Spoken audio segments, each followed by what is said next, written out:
Welcome to this explainer. Okay, so if you look back at the late 20th century, you'll see this economic phenomenon that completely baffled traditional economists.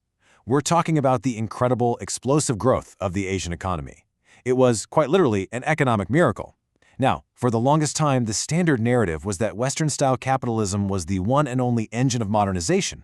But suddenly, this massive wave of growth in the East introduced a paradox that turned conventional wisdom entirely upside down.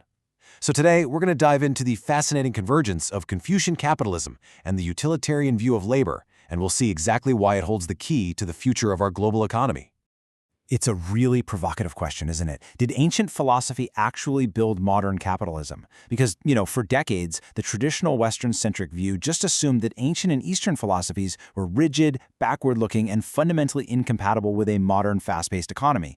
But as you'll see today, that perspective might not just be slightly off. It might be entirely backward. We are going to challenge that old assumption and look at how ancient ideas actually laid the very groundwork for modern economic powerhouses. Let's ground this in some hard historical data first. The late 20th century saw the rapid, undeniable economic dominance of countries deeply rooted in the Confucian tradition. We are looking at China, Japan, Vietnam, and of course, the famous four Asian dragons, South Korea, Taiwan, Hong Kong, and Singapore. This massive wave of growth completely shattered the old myth that Confucianism was some sort of anti-modern roadblock. Instead, researchers around the globe began a massive reappraisal, asking, could it be that Confucianism is actually an incredibly potent, development-oriented framework? And this brings us to a massive aha moment. Consider this historical twist. It goes, Adam Smith was the last scholar of an age that described China as the economic center of the world. We naturally tend to think of modern economics as a strictly Western invention, right? But historical records actually show that early Western pioneers of economic thought, titans like Adam Smith, David Hume, and Francois Quesnay, were actively studying and absorbing Chinese economic thought. Quesnay's agriculture-centered capitalism in Europe, for instance, heavily imitated the liberal economic ideas of the ancient philosopher Mencius. The connection here is absolutely mind-bending. Adam Smith's famous invisible hand, the core idea that a free market self-regulates, was highly likely inspired by the Confucian concept of the Tao, or the Way. You see, the Tao represents a natural self-regulating order of the universe. So the very bedrock of Western market regulation wasn't just created in a vacuum. It was part of a revolutionary transformation of thought that had profound Eastern roots. Moving right along to our next section, unpacking Confucian capitalism. So, with all that historical context set up, what actually makes this system tick? Let's unpack the core theoretical engine here. Consider this concept from the ancient text, The Great Learning: renew yourself day by day. Far from being some stale, traditionalist theory, Confucianism is actually incredibly dynamic. It emphasizes ceaseless self-renewal, human creativity, and cyclic innovation. It's essentially an economic outlook where the seeds planted by saving are forcefully sprouted through constant daily innovation. It really proves that this philosophy is inherently development-oriented. And this highlights a profound difference in how we view the world, which is absolutely crucial today, especially when we talk about climate change and societal burnout. The Western capitalist model basically relies on linear development. It's highly utility-driven, moving in a straight line until it, crashes headfirst into a wall of resource exhaustion and crisis.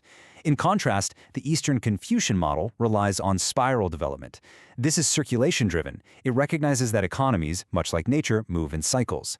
This spiral approach is fundamentally focused on long-term sustainability. It's an idea that modern economies and the whole circular economy movement are desperately trying to adopt today to fight global fatigue. Okay, so how do these abstract concepts translate into tangible action? In Confucian thought, benevolence, or Ren, isn't just about being a nice person. As the philosopher Mencius framed it, benevolence is inherently tied to production. It prioritizes the actual production of goods and the circulation of wealth within the community over pure, isolated utility. It's all about building a system that structurally innovates for the greatest happiness of the greatest number, firmly rooted in a humanist view of society. Let's break down the value theory behind this because it perfectly explains modern late-stage capitalism.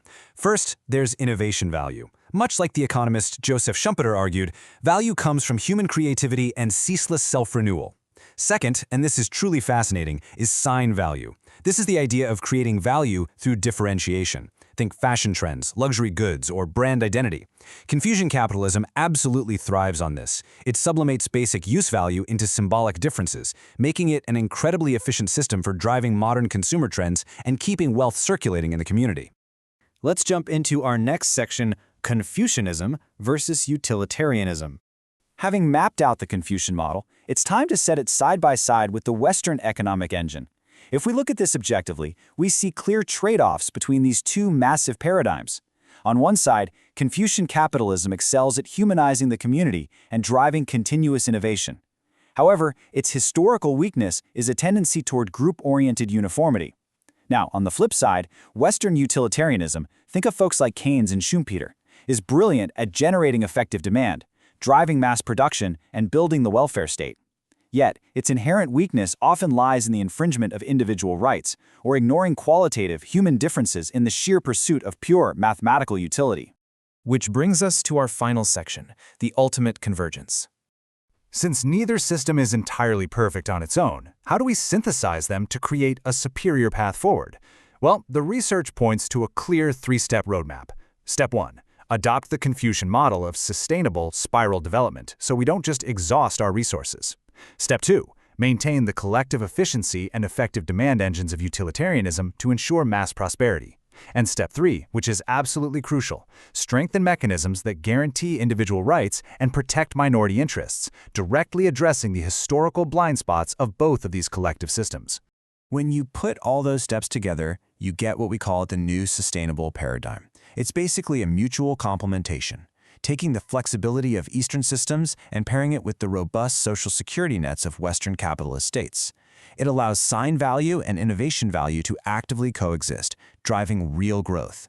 It reinterprets ancient social contracts, like the 3 bonds and 5 relations, to explicitly guarantee the interests of the vulnerable rather than just enforcing hierarchy.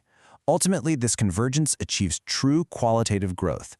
It takes the cold machinery of global economics and deeply humanizes our economic community. Which leaves us with this final, vital question to ponder.